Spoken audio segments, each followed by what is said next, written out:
welcome Isaac.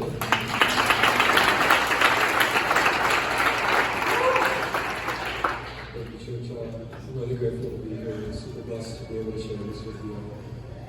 And from that overview that Sean just gave you of the program, you guys probably have an idea in your head of the typical applicant that would sign up for E4 and be accepted into the program. And, that person being someone who has been walking in their faith for quite some time and who's passionately seeking to serve the Lord. And I absolutely see those things in all my peers at E4. It's an amazing group of people. I really believe that those are ordained. But the reason why I'm here giving my testimony actually is because I was an exception to those ideals. I was a pretty extreme outlier to someone you might expect to be doing this program. I was born into a Christian family, and I was actually raised up at this very church. When I go and serve now in children's ministry, it's kind of a surreal experience because I can remember being in those rooms as a kid. I was very blessed to be in the church community from the beginning. But at some point, I walked away from my faith out of anger and bitterness towards God.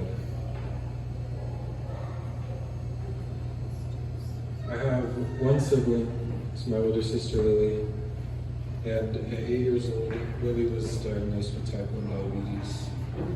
I was 5 years old then. And growing up, Lily began to self-harm. In the following years of life, she lived in and out of institutions because my parents really just couldn't protect her from herself. By the time Lily was a teenager, she had dropped out of high school. She was hanging around with the wrong people and doing drugs. And Lily's 23 now, and she still can't manage her diabetes quite well. She has to take frequent trips to the emergency room because her blood sugar is so high that she's destroying her organs. So all my life, I've never had a real relationship with my only sibling. What she has gone through is so much worse than anything I can imagine. But because of those things, I grew up extremely lonely and depressed. I can remember having thoughts of suicide as early as the 7th grade.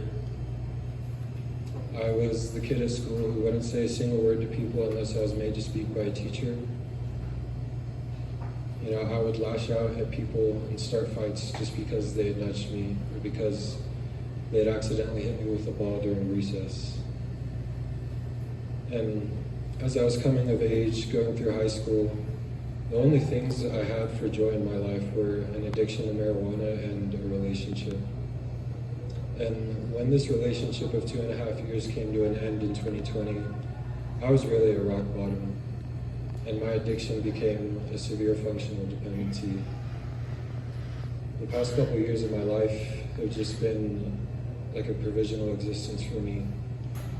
Having no plans for the future, but just waking up every day, being high from the moment I woke up to when I go to bed to avoid thoughts of suicide. And so you're probably wondering, out of anyone who applied for this program, how did I get accepted? And all I can tell you is that God has been so good to me, and He's gracious. I actually found out about E4 because my parents brought me a flyer. I wasn't attending service at the time. I had no interest in the church. And so my initial interest in the program was just to travel. Peru interested me. I thought to myself, sure, I can take a vacation. Now, that was my intention, but that certainly wasn't God's plan. On the second day of E4, right after we had moved in, Pastor Sean gave a sermon about captivity and sin. Relating to the Old Testament story of the Israelites being taken captive by Babylon. And in that message, God was just undeniably speaking to me and calling me back to Him. Ever since then, every single day in the program has been absolutely life-changing for me. Everything that I'm learning here is helping me to understand how I got into this exact position Because the love that God can show through us when we surrender to Him and when we walk in faith, that can overcome anything.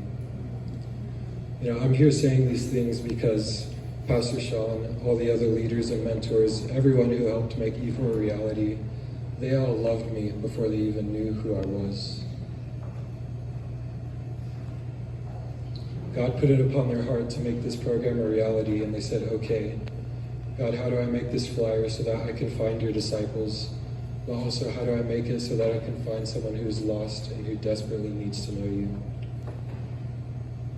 I'll end with this, that you shouldn't underestimate what a gentle tug towards the direction of God can do for someone's life. You could change someone's eternal fate by handing them a trifold pamphlet, and I'm pretty good proof of that.